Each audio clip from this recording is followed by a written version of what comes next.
Welcome to भारतीय Rajput classes. आज के वीडियो में हम पढ़ेंगे औद्योगिक क्रांति और सामाजिक बदलाव, जो कि सन 1750 से 1900 तक चला। आपने अपने क्षेत्र में स्थापित कारखानों के बारे में सुना व देखा होगा।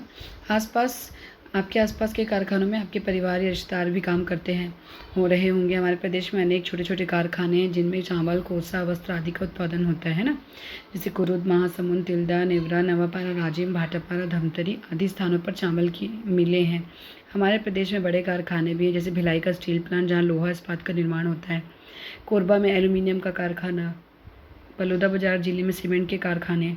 पिछले कुछ दशकों से छत्तीसगढ़ में नए कारखाने लग रहे हैं और गांव के लोग आजीविका के लिए खेती छोड़कर इन कारखानों में काम करने के लिए जा रहे हैं। प्रदेश के बाज़ारों में हम कारखानों में बनी चीज़ों की भरमार देख सकते हैं। इनमें सातवीं कक्षा हम लोगों ने पढ़ा है। सातवीं कक्षा में सामाजिक विज्ञान विषय के विभिन्न अध्यायों में उद्योगों एवं उनके प्रकार तथा उनमें निर्मित होने वाले वस्तुओं के बारे में पढ़ा है।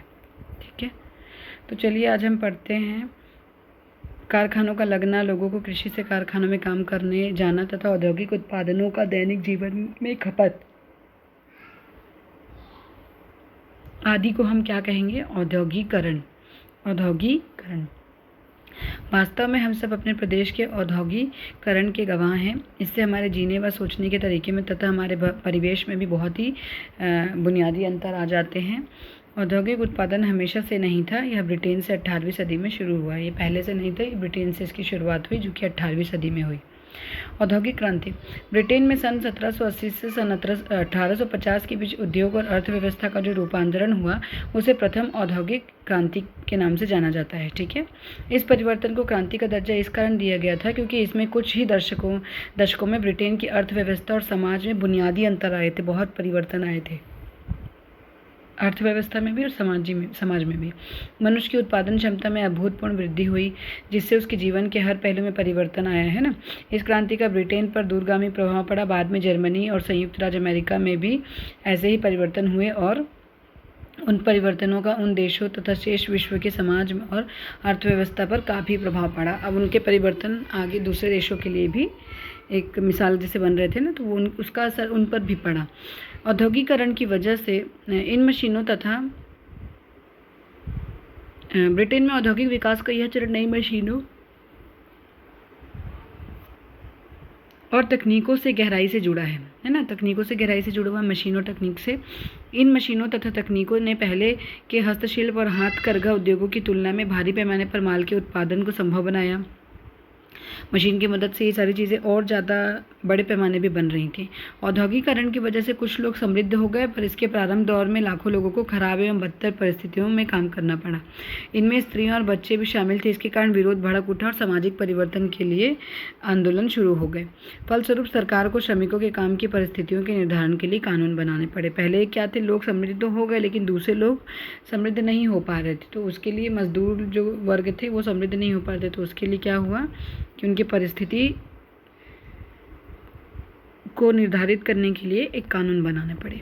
ठीक है, तो आरंभिक औद्योगिकीकरण क्या है? दरअसल इंग्लैंड, यूरोप और भारत में 17वीं व 18वीं सदी में कारखानों की स्थापना से भी पहले अंतर्राष्ट्रीय बाजार के लिए बड़े पैमाने पर औद्योगिक उत्पादन होने लगा था।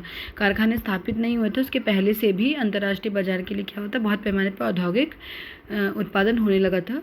लेकिन यह उत्पादन कारखानों से नहीं होता था, है ना। ये कारखाने नहीं करते थे। इस इतिहासकार औद्योगिकरण के इस चरण को आरंभिक औद्योगिकरण, प्रो इंडस्ट्रियलाइजेशन का नाम देते हैं। इसमें कारखानों का नाम नहीं था। ठीक है, देश विदेश में बढ़ते व्यापार को देखते हुए शहरों में रहने वाले सौदागर कपड़े, लोहे के औजार आदि चीज़ों का उत्पादन बढ़ाने में जुट गए कि और कैसे बढ़ाएं, इसका डिमांड को कैसे पूरा करें। तो वे गाँव के किसानों और कारीगरों को अग्रिम पैसा देते थे पहले से और उनसे अंतर्राष्ट्रीय बाजार के लिए उत्पादन करवाते थे।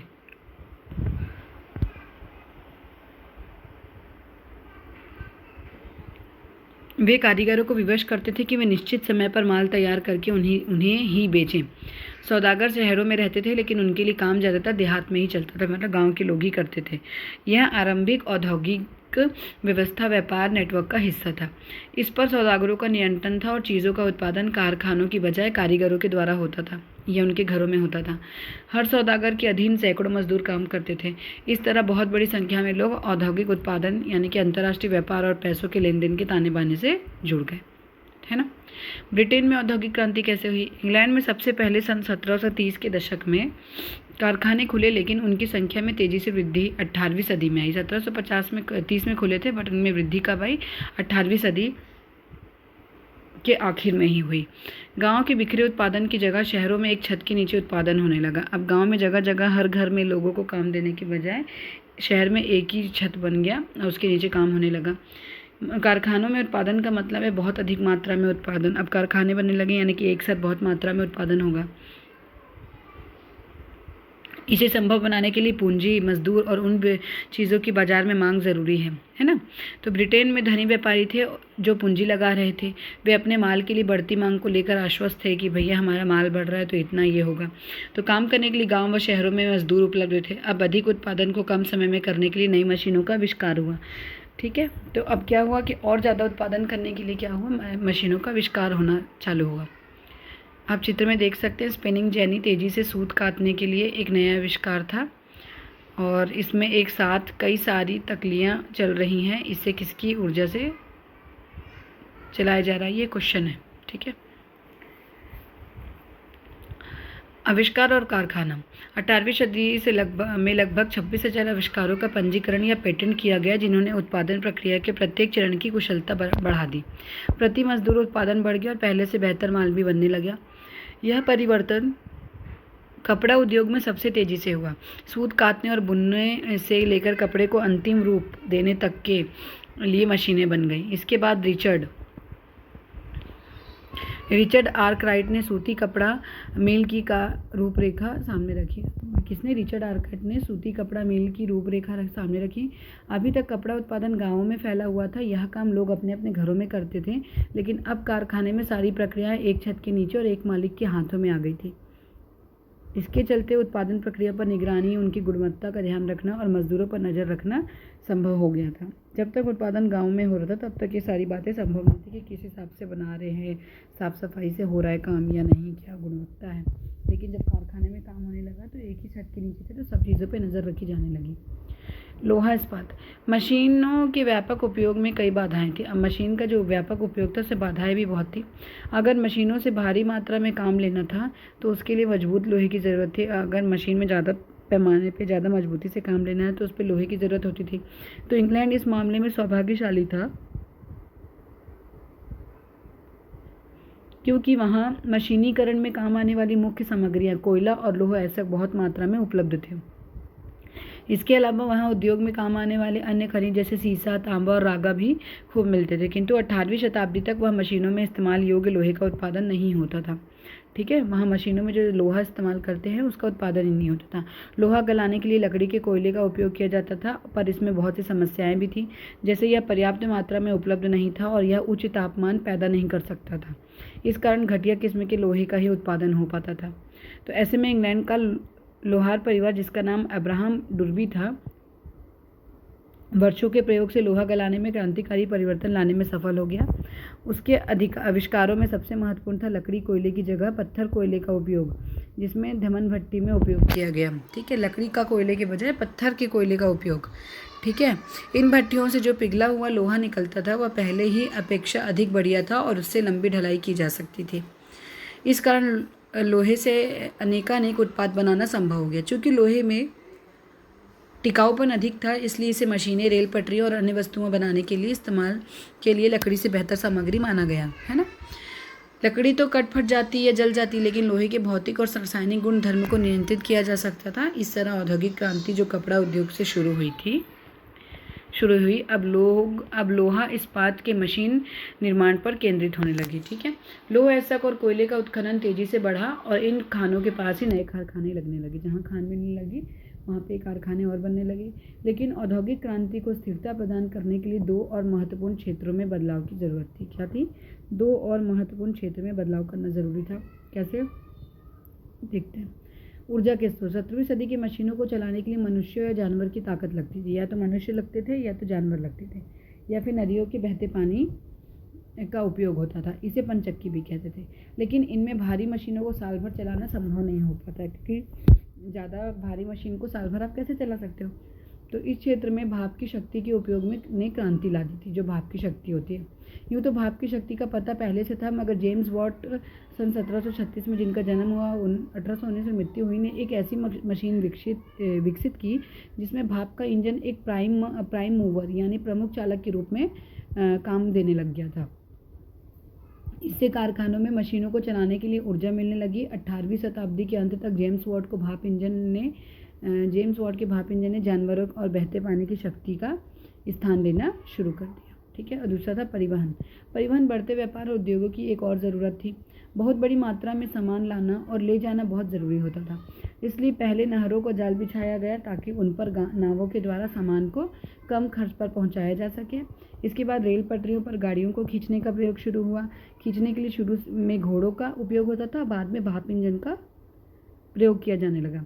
पहला भाप से चलने वाला रेल का इंजन जॉर्ज स्टीफेंसन ने सन 1814 में बनाया।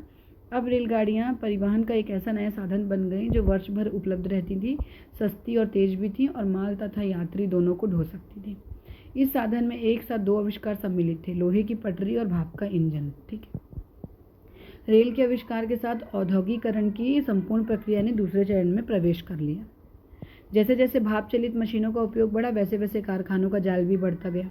19वीं सदी की शुरुआत में कारखाने इंग्लैंड के भूदृश्य का अभिन्न अंग बन गए थे। कारखाने वे नए कारखाने इतने विशाल थे और नई प्रौद्योगिकी की ताकत इतनी जादुई दिखाई देती थी कि उस समय के लोगों की आंखें चौंधिया जाती थी कि बाप रे ये क्या है, मतलब इतना अद्भुत तरीके से सब चीज़ बढ़ रहा है आगे। लेकिन हमें इससे यह निर्णय नहीं करना चाहिए कि औद्योगिक क्रांति से सारा उत्पादन कारखानों में होने लगा था। ज़रूरी नहीं है कि कारखाने थे तो सारा उत्पादन कारखाने में ही होने लगा था। इंग्लैंड में मशीनों और कारखानों के प्रसार के बावजूद 19वीं सदी के मध्य तक भी कारखानों के बाहर हाथ से काम करने वाले मजदूर ही सबसे ज़्यादा थे।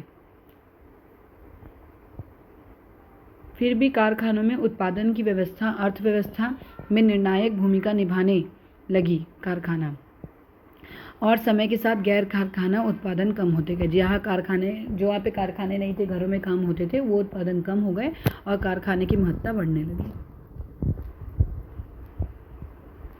चलिए नेक्स्ट टॉपिक पढ़ते हैं। औद्योगिक क्रांति ब्रिटेन में ही क्यों हुई, 18वीं सदी में ही क्यों हुई। ब्रिटेन पहला देश था जिसने सर्वप्रथम आधुनिक औद्योगिकरण का अनुभव किया था। यह वहाँ क्यों संभव हुआ और उस समय ही क्यों हुआ, ये प्रश्न शुरू से विवाद के मुद्दे ही रहे हैं।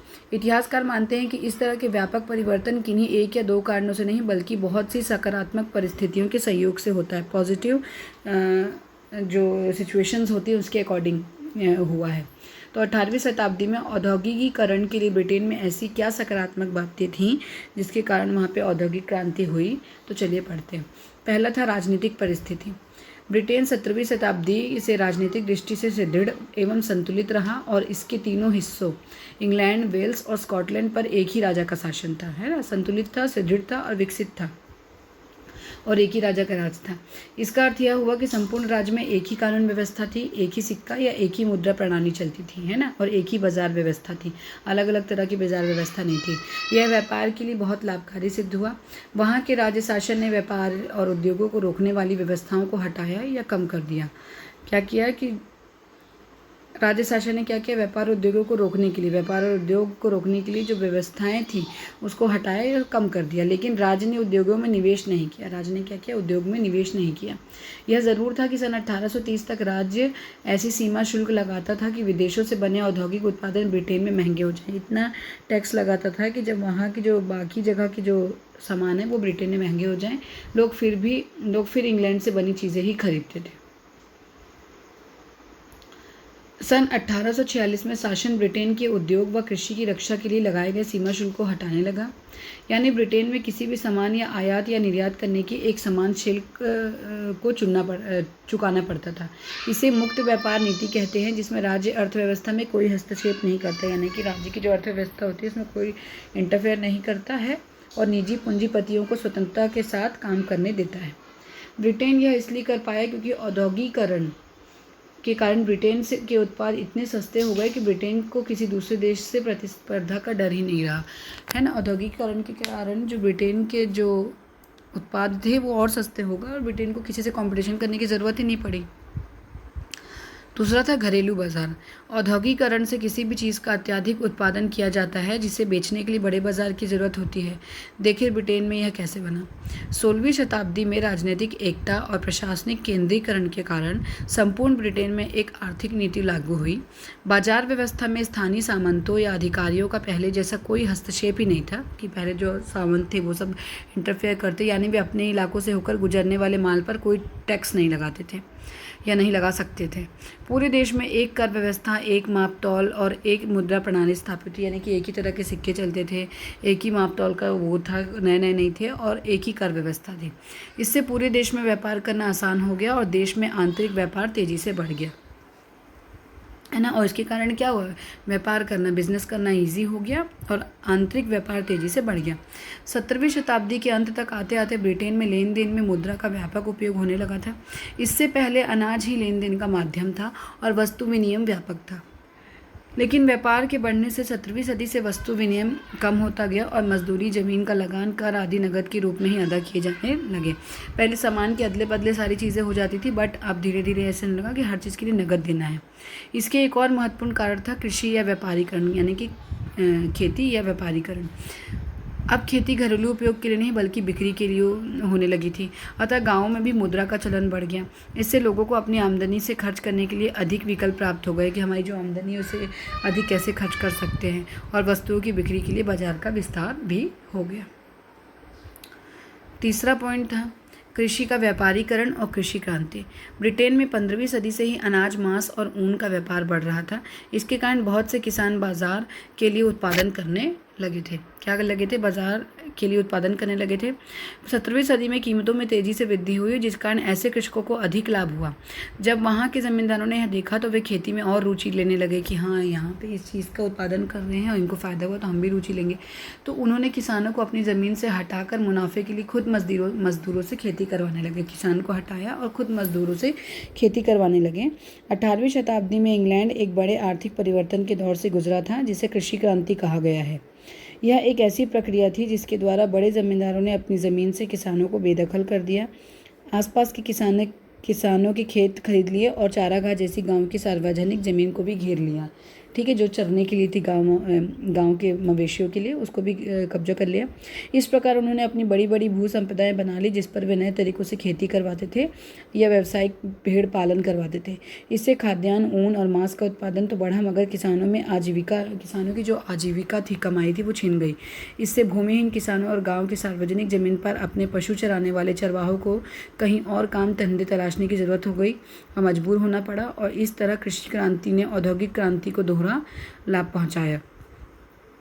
पहला, खेतीहार उत्पादन को पूर्णतः व्यापार के उद्देश्य के लिए इस्तेमाल करना, और दूसरा, कृषकों को औद्योगिक मजदूर बनाने में मददगार होना, यानी कि जो कृषक थे उनसे उनका काम छीनने के बाद उनको औद्योगिक मजदूर बनना पड़ा। तो ये एक तरह से व्यापार के लिए दोहरा लाभ मिला ना। तो नेक्स्ट था अंतर्राष्ट्रीय व्यापार और उपनिवेश। 17वीं सदी के अंत तक ब्रिटेन के व्यापारी चीन, भारत, अफ्रीका, अमेरिका आदि में सक्रिय व्यापार और राजनीति में लगे हुए थे। इस कारण ब्रिटेन में धन और पूंजी पर्याप्त मात्रा में उपलब्ध थी। अमेरिकी उपनिवेशों के कारण उन्हें सस्ते में कपास, अनाज बहुत उपलब्ध हुए, आदि उपलब्ध होने लगे सामान। इसके बदले में ये उपनिवेश ब्रिटेन में बने औद्योगिक उत्पादों को खरीदते थे। ब्रिटेन के महानगर विश्व व्यापार के केंद्र बन चुके थे। जो ब्रिटेन के बड़े बड़े शहर थे, महानगर थे, वो व्यापार का सेंटर बन चुके थे। इस कारण वहाँ पर बैंक आदि वित्तीय संस्थाएं, बैंक भी खुलने लगे। किसी आर्थिक परियोजना के लिए वित्त उपलब्ध कराती कि फाइनेंशियली किसी चीज़ के लिए। ब्रिटेन में कारखाना लगाने के लिए ये सब सुविधाएं बहुत काम आई थी। औद्योगिकरण के लिए चाहिए कि ज़रूरी मात्रा में पूंजी अर्थात धन हो, जिसे मुनाफे के लिए निवेश किया जा सके। यह किसी का व्यक्तिगत धन भी हो सकता है, या बहुत से लोगों का धन जो कि बैंक आदि वित्तीय संस्थाओं के माध्यम से मिलता है ना। दूसरी ज़रूरत बाज़ार की है। उत्पादित सामान को खरीदने के लिए लोग तैयार हों और उन तक सामान को आसानी से और कम खर्चे में पहुंचाएं, है ना। तो यानी खरीदारों को बाज़ार से खरीदने की ज़रूरत हो और उनके पास पैसे भी हों। साथ ही औद्योगिक उत्पादन पर अनावश्यक टैक्स ना लगे, कर ना लगे और परिवहन की सुविधा भी हो, ताकि कम खर्चे में सामान को दूर दराज इलाकों में पहुंचाएं या उनके ग्राहकों तक पहुंचाया जा सके। तीसरी ज़रूरत है कामगारों की, जो कम मजदूरी पर भी काम करने के लिए तैयार हो जाते हैं, मतलब कम पैसा मिले और तो भी काम कर ले, जिनके पास इस मजदूरी के अलावा और कोई जीने का साधन ना हो, है ना। चौथी ज़रूरत है सस्ते में मगर नियमित रूप से कच्चे माल की आपूर्ति, यानी कि सस्ता भी हो और कच्चे माल की आपूर्ति हो हमें कंटिन्यू, है ना। तो हमने देखा कि किस प्रकार ब्रिटेन को औद्योगिकरण को उसके अंतर्राष्ट्रीय व्यापार और उपनिवेशों ने संभव बनाया। औद्योगिकरण के दौरान मजदूर, जैसे जैसे कारखाने लगने लगे और खदानें खुली, गांव में बड़ी संख्या में लोग काम की तलाश में शहरों की ओर आने लगे। नौकरी मिलने की संभावना यारी दोस्ती कुटुंब के जरिए जान पहचान पर निर्भर करती थी कि कोई पहचान वाला काम करे तो उसके जरिए उसको नौकरी मिल गई, ऐसा या रिश्तेदार कर रहे हैं। अगर किसी कारखाने में रिश्तेदार या दोस्त लगा हुआ था तो नौकरी मिलने की संभावना ज़्यादा रहती थी। सबके पास ऐसे सामाजिक संपर्क नहीं होते थे। रोजगार चाहने वाले बहुत सारे लोगों को हफ्तों तक इंतज़ार करना पड़ता था, है ना। वे पुलों के नीचे या रैन बसेरों में रात काटते थे। कुछ बेरोजगार शहर में बने निजी रैन बसेरों में रहते थे। बहुत सारे निर्धन पुलिस विभाग द्वारा चलाए जाने वाले अस्थायी बसेरों में रुकते थे। मजदूरों को शहरों की गंदी बस्तियों में बिना किसी नगरीय सुविधा के रहना पड़ता था, मतलब कोई शहरी सुविधा नहीं थी वहाँ पे, फिर भी बस्तियों में निवास करना पड़ता था। इस कारण बीमारियाँ और महामारियाँ फैली। बीमारियाँ और गरीबी के कारण मजदूरों की औसत आयु उन दिनों बहुत कम थी। इतनी बीमारियाँ और ये सब फैली कि उनकी औसत आयु बहुत ही ज़्यादा मतलब कम होने लगी थी। बेघर और भूखे सैमुअल ल्यूक फेटल्टेस की पेंटिंग है 1874 की। लंदन में बेघर लोग एक रैन बसेरे में रात भर ठहरने के लिए लाइन में खड़े हैं। इनमें रहना जिल्लत की बात मानी जाती थी। लोग अपने सिर झुकाए उदास खड़े हुए थे।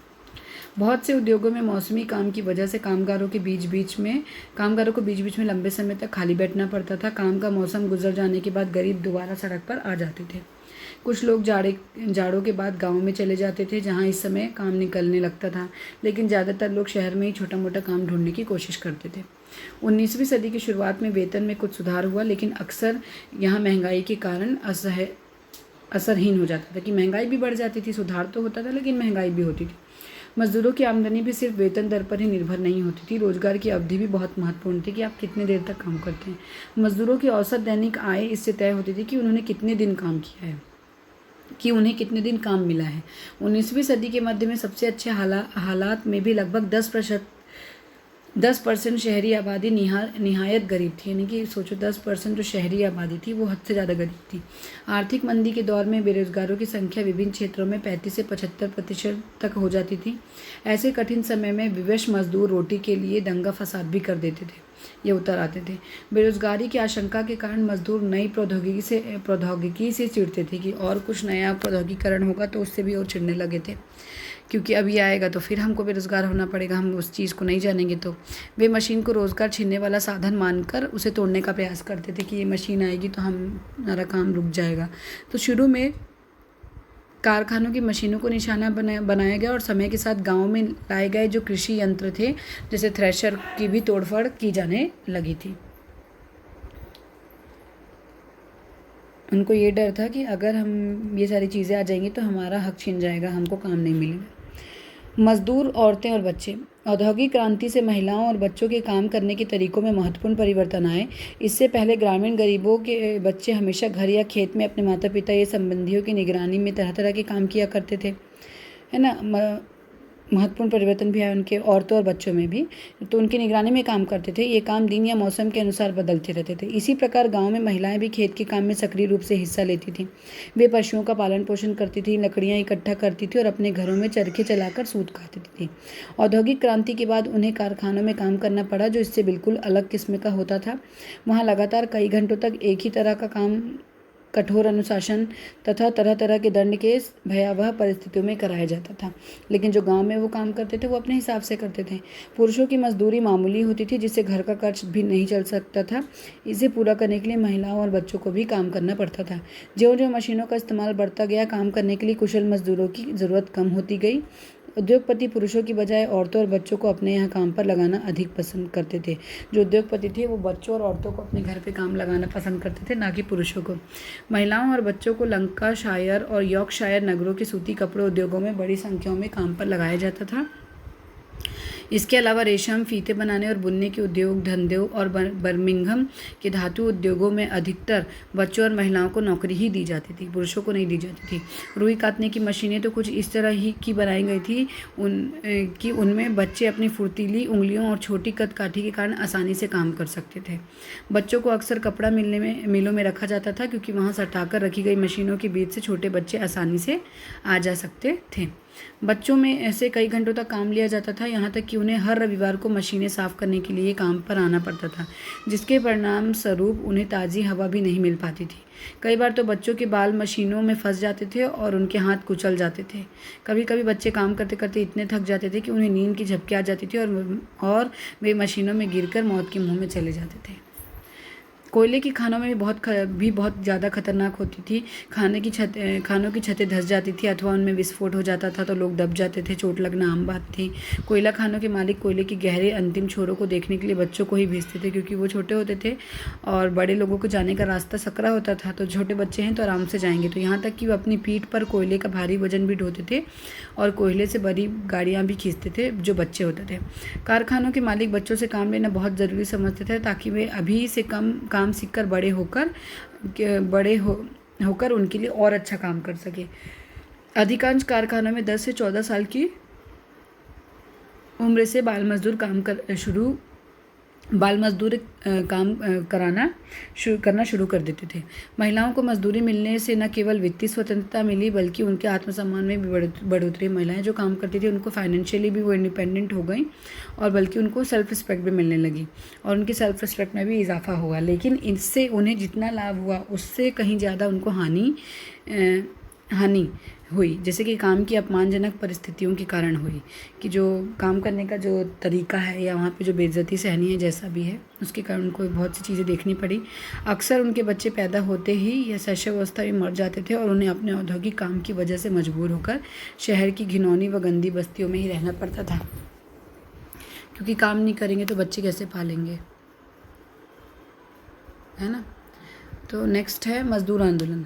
प्रारंभ में तो मजदूर अनियोजित ढंग या तोड़फोड़ के जरिए अपना गुस्सा व्यक्त कर देते थे, लेकिन जब इसमें परिस्थितियां नहीं सुधरी तो वे अधिक संगठित तरीकों से अपना विरोध करने लगे, यानी कि और ग्रुप बना के अलग अलग उद्योगों में काम करने वाले जो कामगारों ने संगठन बनाए ताकि वे साझी रूप से मालिकों से सौदेबाजी कर सके मिलकर। वे संगठन बाद में जाकर मजदूर संघ बन गए। किसी तरह बेरोजगारी या बीमारी के समय आपसी मदद के लिए सहकारी सहयोग समिति बनाई गई। मजदूर आपस में चंदा करके इन सहकारी समितियों को चलाते थे। सभी मजदूर लोग चंदा इकट्ठा करके ये सारी समितियों को चलाते थे। प्रायः मजदूर उन दिनों फ्रांसीसी क्रांति और जैकोबिन गणतंत्रात्मक विचारों से तथा समाजवादी सोच से प्रेरित थे जो फ्रांस में चल रहा था। वे समाज में सबके लिए आर्थिक और राजनीतिक समानता और लोकतांत्रिक अधिकारों की मांग करने लग गए थे। सन 1811 से 17 के बीच एक करिश्माई व्यक्तित्व वाले जनरल नेड लूड के नेतृत्व में लुडिज्म नामक आंदोलन बनाया गया। कौन सा आंदोलन? लुडिज्म। क्या नाम था? जनरल नेड लूड। यह एक किस्म का विरोध प्रदर्शन था, यानी कि विरोध करना था। लुडिज्म के अनुयायी मशीनों की तोड़फोड़ में ही विश्वास नहीं करते थे। वो सिर्फ मशीनों की तोड़फोड़ नहीं करते थे, बल्कि वे न्यूनतम मजदूरी, नारी एवं बाल श्रम पर भी नियंत्रण करना चाहते थे। मशीनों के आविष्कार से बेरोजगार हुए लोगों के लिए काम और कानूनी तौर पर अपनी मांगें पेश करने के लिए मजदूर संघ या ट्रेड यूनियन बनाने के अधिकार की मांग करते थे। सरकार ने इसका जवाब दमनकारी नीति से दिया, उन्हें दबा कर दिया। संसद ने कानून पारित कर लोगों द्वारा राजकीय नीतियों के विरुद्ध प्रदर्शन आदि पर प्रतिबंध लगा दिया। एक अधिवेशन जारी करके कि अब कोई सरकार के कानून के राजकीय नीतियों पर कोई प्रदर्शन नहीं कर सकता, विरोध प्रदर्शन नहीं करेगा। लेकिन लोकतंत्र के प्रवाह को रोका ना जा सका और इन दमनकारी अधिनियमों को सन 1824 से 25 में निरस्त कर दिया गया। सन 1832 के बाद क्रमशः संसद की सदस्यता समाज के दूसरे वर्गों के लिए भी खोली गई। जो सदस्य थे वो पहले ऊंचे वर्ग के लिए थे, लेकिन अब दूसरे वर्गों के लिए भी खोली गई। इसके अलावा सन 1819 के बाद धीरे धीरे ऐसे कानून बने जिन्होंने बाल श्रम को नियंत्रित किया और सभी के लिए काम के घंटों को सीमित किया कि इतनी देर तक ही काम होगा। जर्मनी का औद्योगिकरण। ब्रिटेन में हुई औद्योगिक क्रांति ने उद्योग और अर्थव्यवस्था में महत्वपूर्ण परिवर्तन लाए। यह यूरोप में पहले औद्योगिक क्रांति के रूप में जानी जाती है ना। इसके कारण पहली क्रांति के रूप में जानी जाती है। इसके कारण ब्रिटेन का राजनीतिक और आर्थिक वर्चस्व बना, है ना। उसकी बराबरी करने के लिए अन्य यूरोपीय देशों को भी औद्योगिकरण का रास्ता चुनना पड़ा, लेकिन अन्य यूरोपीय देशों में राजनीतिक परिस्थितियां सन 1830 तक उनके अनुकूल नहीं थी, उनके साथ नहीं थी। तो सन 1870 के बाद परिस्थितियां बदलने लगीं। जर्मनी और इटली में एकीकरण हुआ और वहां संवैधानिक राजतंत्र स्थापित हुआ। जर्मनी और इटली का एकीकरण हुआ और वहां पे संवैधानिक राजतंत्र स्थापित किया गया। फ्रांस में लोकतांत्रिक गणराज्य बना। इन राजनीतिक परिस्थितियों के कारण इन देशों में औद्योगिक विकास की जो प्रक्रिया थी वो और तेजी से बढ़ी। लेकिन इन देशों में एक समस्या यह थी कि इनमें ऐसे सशक्त पूंजीपति वर्ग का अभाव था, मतलब पैसे वाले लोगों का वर्ग का अभाव था जिससे पर्याप्त पूंजी और अनुभव हो, यानी कि उसको अनुभव भी हो और उसके पास पैसे भी हो। इसके चलते ब्रिटेन से प्रतिस्पर्धा करके विकास करना कठिन था, मुश्किल था। कपड़ा जैसे उद्योग में ब्रिटेन के वर्चस्व को तोड़ना लगभग नामुमकिन ही या असंभव ही था। फ्रांसीसी क्रांति के समय जर्मनी 300 से अधिक राज्यों में बटा हुआ था। जब फ्रांसीसी क्रांति हुई थी तो जर्मनी क्या था, 300 से अधिक राज्यों में बटा हुआ था। और 1815 में नेपोलियन की पराजय जब हुई, उसके बाद जब यूरोपीय देशों का पुनर्गठन हुआ तो लगभग 39 के करीब राज्य ही बचे थे। कितने राज्य बचे थे? 39। इनमें सबसे शक्तिशाली और महत्वाकांक्षी राज्य प्रशा था, जिसने न केवल अपने राज्य के आर्थिक विकास के लिए प्रयास किया बल्कि उसने पूरी जर्मनी का, कौन सा राज्य था? प्रशा, जिसने आर्थिक विकास किया, अपने राज्य के लिए कोशिश की और पूरी जर्मनी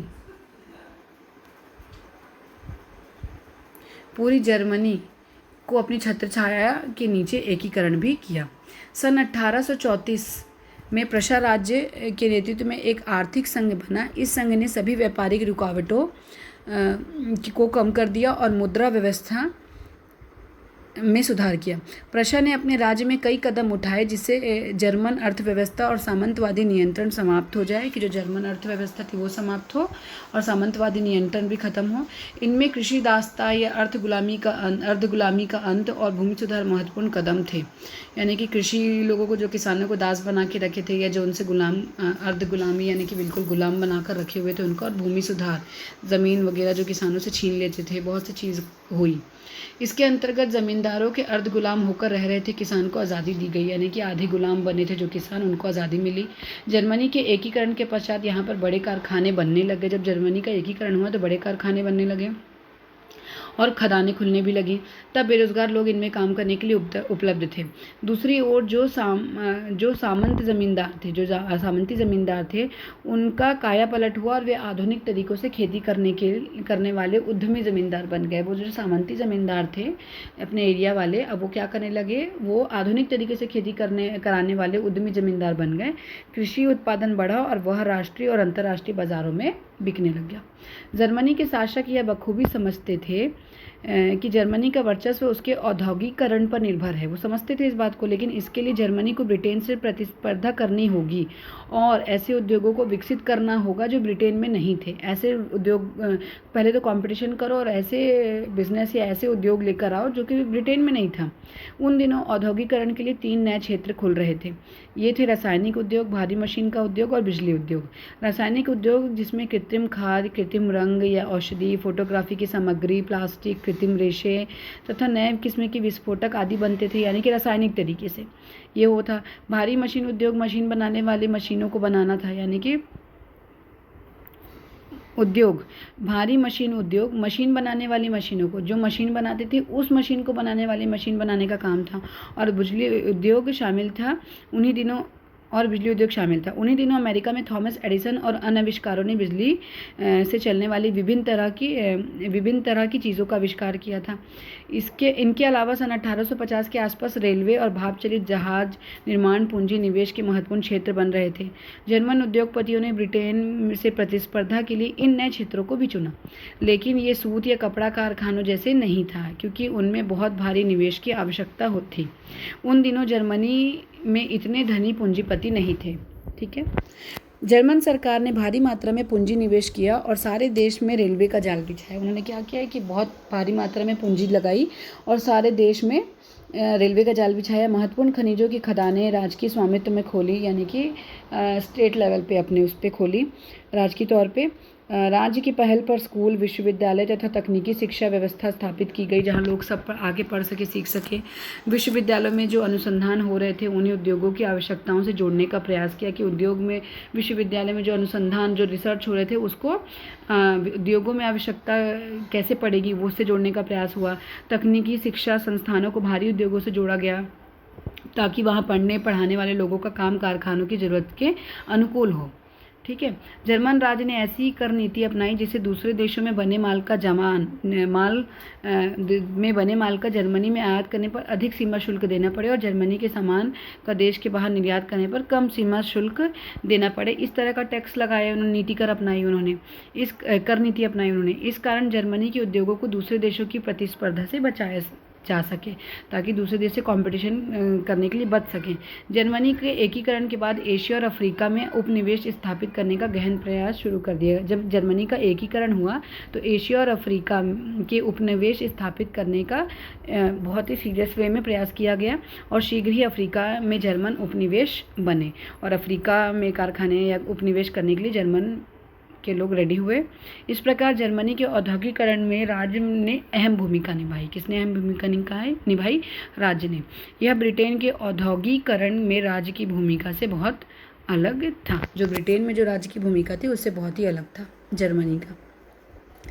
पूंजी की कमी और विकसित देशों की प्रतिस्पर्धा का सामना करने के लिए जर्मनी के पूंजीपतियों ने कई संस्थागत नवाचार किए। इनमें विशाल बैंकों की भूमिका अहम थी। बड़े बड़े जो बैंक थे, संयुक्त व्यापारिक संस्थान बनाना जिन्हें कार्टेल कहा जाता था, इनसे भी महत्वपूर्ण था। इसमें किसी विशेष उद्योग की सभी उत्पादक कंपनियां आपसी प्रतिस्पर्धा को कम करके अपने उत्पादनों की कीमतों को ऊंचा बनाए रखने के लिए आपसी समझौता कर लेती थी, एक दूसरे से मिलकर समझौता कर लेते थे। कार्टेल की सदस्य कंपनियों को कुछ आपसी नियम स्वीकार करना पड़ता था। सन 1900 तक जर्मनी ने रंगों के उत्पादन में विश्व के 90% बाजारों पर नियंत्रण कर लिया था। रंग का जो उत्पादन था वो जर्मनी के अंडर कंट्रोल हो गया था। कृत्रिम रसायन उद्योगों के प्रभाव से औषधियाँ, फोटोग्राफी की सामग्री, प्लास्टिक, कृत्रिम रेशे तथा नए किस्म के विस्फोटकों आदि उद्योगों की भी स्थापना हुई। रासायनिक उत्पादनों में जर्मनी इंग्लैंड की तुलना में 60% अधिक उत्पादन करने लगा था। इंग्लैंड की तुलना में इस काल में बिजली का एवं इस्पात उद्योग की भी तीव्र विकास हुआ था। इस समय बिजली का भी विकास होना चालू हुआ था। नेक्स्ट पढ़ते हैं जर्मनी में राजकीय समाजवाद। जिस प्रकार ब्रिटेन में औद्योगिकरण के दौरान मजदूरों को विकट परिस्थितियों में काम करना पड़ रहा था, जर्मनी में भी वैसे ही हालात उत्पन्न हो रहे थे। इसके विरोध में मजदूर आंदोलन भी उभरने लग रहा था। मजदूर तेजी से समाजवादी सिद्धांतों को अपना रहे थे और सामाजिक क्रांति के लिए प्रयास करने लगे थे। इसे रोकने के लिए जर्मन सरकार ने बहुत कदम उठाए। पहला तो सबके लिए अनिवार्य और निःशुल्क प्राथमिक शिक्षा लागू की ताकि सारे बच्चे शिक्षित हो, ये एक नियम लगाया। इसके अलावा निःशुल्क राजकीय तकनीकी शिक्षा संस्थानों की स्थापना हुई जहाँ पे अध्ययन करके कोई भी कुशल कारीगर बन सकता था। मजदूरों के लिए वृद्धावस्था, बीमारी और दुर्घटना बीमा भी दी गई। महत्वपूर्ण कदम उठाया गया। यह सुविधा सरकार और मालिकों के संयुक्त अनुदान से चलती थी और सरकार भी देती थी और जो मालिक होते थे वो भी देते थे मिलकर। और इससे सेवा काल के दौरान, उसके बाद या बीमारी आदि की हालात में भी मजदूर सम्मानजनक जीवन बिता सकते थे। ऐसे कदमों के कारण सरकार मजदूर आंदोलन को काबू करने में सफल रही कि ये सब मजदूरों को ये सारी फैसिलिटी दी गई तो मजदूर आंदोलन रुक गया। ठीक है, क्योंकि राज्य ने स्वयं समाजवादियों की मांगों को लागू किया, अतः इन नीतियों को राजकीय समाजवाद या स्टेट सोशलिज्म कहते हैं। क्योंकि राज्य ने खुद मजदूरों या समाजवादियों के लिए मांग को लागू कर दिया है ना, तो इसलिए इसको हम क्या कहेंगे, स्टेट सोशलिज्म या फिर राजकीय समाजवाद। नेक्स्ट टॉपिक है औद्योगिक क्रांति का सामाजिक प्रभाव, यानी समाज पर क्या प्रभाव पड़ा। आजीविका के लिए उद्योगों पर निर्भरता। औद्योगिक क्रांति की वजह से सामाजिक व्यवस्था में महत्वपूर्ण परिवर्तन देखने को मिलते हैं। जैसे कि औद्योगिकरण का एक दूरगामी परिणाम यह था कि लोग कृषि से हटकर शहरी व कारखानों में काम करने लग गए थे। कि लोग किसानी छोड़कर कहाँ चले गए थे, कारखानों में काम करने लग गए थे। ब्रिटेन और जर्मनी जैसे औद्योगिक देशों में आज केवल 2 या 3% लोग खेती कर रहे थे और बाकी लोग कारखानों या सेवा क्षेत्रों में काम करते थे। इन देशों में छोटे किसानों का अंत ही हो गया था। अब वे कारखानों में मजदूर बन गए हैं। औद्योगिक शहरों की जनसंख्या में वृद्धि इस बात की ओर संकेत करती है कि अब वे अपने आजीविका के लिए पूरी तौर पर, जब औद्योगिक क्षेत्र में या शहरों में जनसंख्या बढ़ने लगी, इसका ये मतलब है कि लोग इस अपने खाने पीने के लिए, अपनी आजीविका के लिए किस पर निर्भर हैं, उद्योग के लिए ही निर्भर है, उद्योग पर ही निर्भर है। नेक्स्ट है औद्योगिक पूंजीवाद का जन्म।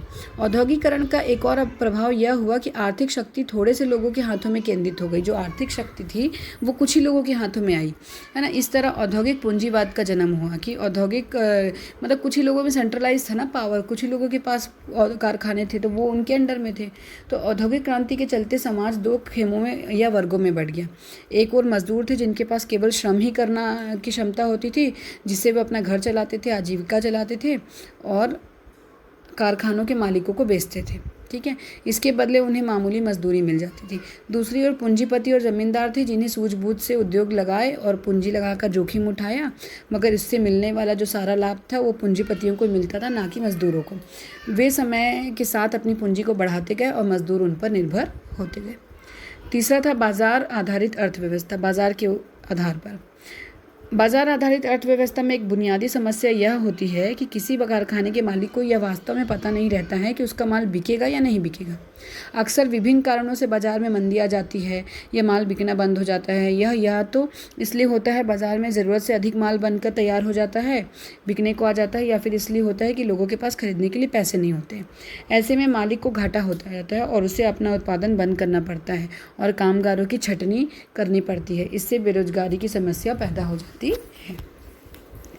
चौथा है लागत कम करने का सतत प्रयास, कि लागत कम हो। हर मालिक लागत को कम करने के सतत प्रयास में रहता है कि कितना कम खर्चा लगाऊं और कितना मुनाफा कमाऊं। लागत कम करने के लिए बहुत से तरीके हो सकते हैं, जैसे ऐसी मशीन या प्रणाली का उपयोग जिसकी मदद से वह कम मजदूरों से अधिक उत्पादन करवा पाए। मतलब ऐसी मशीन बने जिसमें मजदूर कम लगे और उत्पादन ज़्यादा हो, या फिर किसी तरह कच्चे माल को कम कीमत पर प्राप्त कर ले, या फिर पुराने सामान की जगह और कोई नया सामान बनाए। आधुनिक औद्योगिक उत्पादन की यह एक पहचान है कि इसमें सतत तकनीक परिवर्तन होते रहते हैं ना। आधुनिक उद्योग जो होते हैं उसमें अलग अलग उत्पादन की यह पहचान क्या है कि इसमें अलग समय समय पर तकनीकी परिवर्तन होते रहते हैं और उत्पादन प्रणाली बदलती रहती है। तकनीकी बदलाव और नई मशीनों के आने से अक्सर मालिकों को बहुत से मजदूरों की छंटनी करनी पड़ती है। इससे मजदूर बेरोजगारी का शिकार हो जाते हैं और दूसरे काम की तलाश करने लगते हैं। तो ये सारी चीज़ें क्या हुई और जब औद्योगिक क्रांति आई का समाज पर ये प्रभाव पड़ा। नेक्स्ट है भारत में निरौद्योगिकीकरण और औद्योगिकरण की शुरुआत। हथकरघे पर काम करते बंगाल का बुनकर देखिए, एक चित्र है। सन 1500 से 1750 के बीच यानी ब्रिटेन में जब औद्योगिकरण से पहले भारत में कपड़ा उद्योग सहित विभिन्न तरह के उद्योग अपने चरम पर थे। ये औद्योगिकरण ब्रिटेन में हुआ उसके पहले की बात है। भारतीय कारीगर उत्तम गुणवत्ता के कपड़े बुनते थे जिसकी विश्व भर में बड़ी मांग थी। इसी व्यापार से फ़ायदा उठाने के लिए जो यूरोप के व्यापारी भारत आए थे, बढ़ती मांग को देखते हुए भारतीय कारीगर और व्यापारियों ने तेज़ी से उत्पादन बढ़ा दिया, ठीक है। इसी व्यापार पर अधिक नियंत्रण पाने के लिए ईस्ट इंडिया कंपनी ने भारत में अपना राज्य बनाया। चलिए देखें इसका हमारे देश के उद्योगों पर क्या प्रभाव पड़ा। बुनकरों का क्या हुआ। सन 1760 के दशक के बाद ईस्ट इंडिया कंपनी के राज्य की स्थापना के पश्चात भारत के कपड़ा निर्यात में गिरावट नहीं आई। इसका कारण यह था कि ब्रिटिश कपड़ा उद्योग अभी विकसित नहीं हुआ था, क्योंकि ब्रिटिश कपड़ा उद्योग विकसित नहीं हुआ था और यूरोप में महीन भारतीय कपड़ों की भारी मांग थी। जो भारतीय जो बहुत महीन तरीके से बारीकी काम करते थे उसकी डिमांड थी। इसलिए कंपनी भी भारत से होने वाले कपड़े के निर्यात को ही और फैलाना चाहती थी, यानी कि जो भारत का जो कपड़े का काम था उसको और फैलाना चाहती थी। भारत में मैनचेस्टर का आना। सन 1772 में ईस्ट इंडिया कंपनी के अफसर हेनरी पतुला ने कहा था कि भारतीय कपड़े की मांग कभी कम नहीं हो सकती, क्योंकि दुनिया के किसी और देश में इतना अच्छा माल नहीं बनता। लेकिन हम देखते हैं कि 19वीं सदी के शुरुआत में भारत के कपड़ा निर्यात में गिरावट आने लगी थी, जो कि लंबे समय तक रही। सन 1811 से 12 में कुल निर्यात में सूती माल का हिस्सा 33% था और 1850 से 51 में यह मात्र 3% रह गया था। ऐसा क्यों हुआ था, इसके क्या प्रभाव हुए देखते हैं। जब इंग्लैंड में कपड़ा उद्योग विकसित हुआ तो वहाँ से के उद्योगपति दूसरे देशों से आने वाले आयात को लेकर शिकायत करने लगे कि ये ऐसा है, ये वैसा है। उन्होंने सरकार पर दबाव डाला कि वह आयातित कपड़े पर आयात शुल्क वसूल करें, जिससे मैनचेस्टर में बने कपड़े बाहरी प्रतिस्पर्धा के बिना इंग्लैंड में आराम से बिक सके, यानी कि दूसरे कपड़ों की कंपटीशन दूसरे जगह की कंपटीशन में नहीं, बल्कि अपने हिसाब से अच्छे तरीके से बिक सकें उन्हीं इंग्लैंड में ही। अगर ज़्यादा टैक्स लगाएंगे तो कंपटीशन रुकेगा ना। तो दूसरी तरफ इन्होंने ईस्ट इंडिया कंपनी पर दबाव डाला कि वह ब्रिटिश कपड़ों को भारतीय बाज़ारों में ही बेचे, ब्रिटिश कपड़ों को भारतीय बाज़ार में बेचे। 19वीं सदी की शुरुआत में ब्रिटेन के वस्त्र उत्पादों के निर्यात में अभूतपूर्व वृद्धि हुई। इस प्रकार भारत में कपड़ा बुनकरों के सामने एक साथ दो समस्याएं थीं। उनका निर्यात बाजार गिर रहा था और स्थानीय बाजार सिकुड़ने लगा था। स्थानीय बाजार में मैनचेस्टर से आयातित सामानों की भरमार बढ़ गई थी। कम लागत पर मशीनों से बनने वाले आयातित कपास उत्पादित इतने सस्ते थे कि बुनकर उनका मुकाबला ही नहीं कर पा रहे थे। सन 1850 तक देश के बुनकर इलाकों में ज़्यादातर बदहाली और बेकारी के ही किस्सों की भरमार थी और 1860 के दशक में बुनकरों के सामने एक नई समस्या खड़ी हो गई। उन्हें अच्छा कपास नहीं मिल पा रहा था क्योंकि ब्रिटेन अपने कारखानों के लिए भारत से कपास मंगाने लगा था। 19वीं सदी के उत्तरार्ध में बुनकरों और कारीगरों के सामने एक और समस्या आ गई। अब भारतीय कारखानों में उत्पादन होने लगा था और बाजार मशीनों की बनी चीज़ों से पट गया था। मशीन से ही बनी चीज़ें मिलती थी, हाथ के बनी चीज़ें नहीं। ऐसे में बुनकर उद्योग किस तरह कायम रह सकता था, है कि नहीं। जब हाथ मशीन से बनी चीज़ों का उपयोग बढ़ गया था तो बुनकरों का काम कम हो गया था। भारत में कारखानों का आना।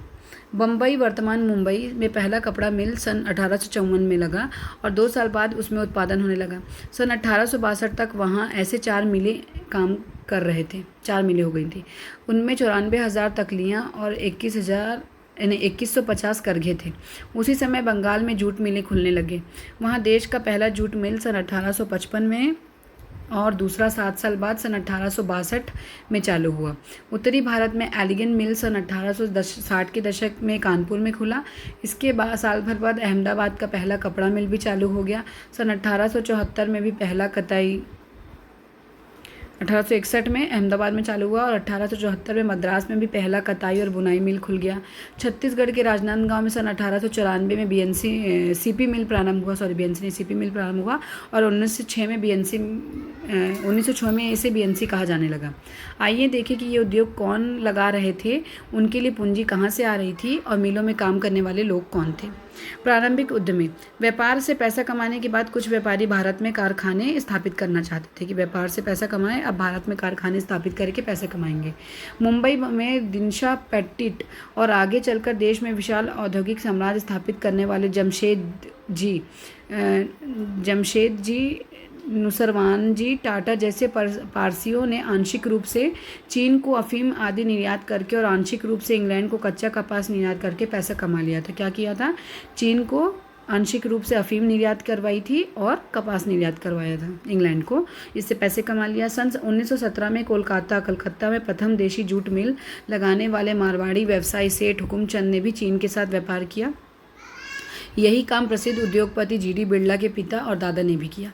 इनके अलावा कुछ वाणिज्यिक समूह थे जो विदेशी व्यापार से सीधे जुड़े हुए नहीं थे। वे भारत में ही व्यापार या साहूकारी करते थे। जब उद्योगों में निवेश के अवसर आए तो उनमें से बहुतों ने फैक्ट्रियां लगा ली। जब उद्योग में निवेश करने की बारी आई तो उन्होंने बहुत से लोगों ने फैक्ट्रियां लगा ली। अब मजदूर कहाँ से आए? ज़्यादातर औद्योगिक इलाकों में मजदूर आसपास की जिलों से ही आते थे। जिन किसानों कारीगरों को गांव में काम नहीं मिल पाता था वे औद्योगिक केंद्रों की तरफ जाने लगते थे। सन 1911 में मुंबई यानी कि आज का बम्बई के सूती कपड़ा उद्योग में काम करने वाले 50% से ज़्यादा मजदूर पास के रत्नागिरी जिले से ही आते थे। कानपुर की मिलों में काम करने वाले ज़्यादातर मजदूर कानपुर जिले के गांव से ही आते थे। मिल मजदूर बीच बीच में अपने गांव आते जाते रहते थे। वे फसलों की कटाई व त्योहारों के समय गांव लौट जाते थे। बाद में जब नए कामों की खबर फैली तो दूर दूर से भी लोग आने लगे। उदाहरण के लिए वर्तमान उत्तर प्रदेश के लोग बम्बई की कपड़ा मिलों और कलकत्ता की जूट मिलों में काम करने के लिए जाने लगे। ठीक है, नौकरी पाना हमेशा मुश्किल था। हालांकि मिलों की संख्या बढ़ती जा रही थी और मजदूरों की मांग भी बढ़ रही थी, लेकिन रोजगार चाहने वालों की संख्या भी तो बढ़ रही थी, हमेशा ज़्यादा ही रहती थी। उद्योगपति नए मजदूरों की भर्ती के लिए प्रायः एक जॉबर, प्रतिनिधि या एजेंट रखते थे। जॉबर कोई पुराना और विश्वस्त कर्मचारी होता था। ठीक है, वह अपने गांवों से लोगों को लाता था, उन्हें काम का भरोसा देता था और उन्हें शहर में जमने के लिए मदद देता था और मुसीबत में पैसे उधार भी देता था। इस प्रकार जॉबर ताकतवर व्यक्ति बन गया था। बाद में जॉबर मदद के बदले पैसों व तोहफों की मांग भी करने लग गए थे और मजदूरों की ज़िंदगी को नियंत्रित करने लगा था। अहमदाबाद की एक मिल में कताई में लगी मजदूर औरतें देखो काम कर रही कताई का काम, और ये एक जॉबर है। अंग्रेज सरकार की नीतियाँ क्या थी?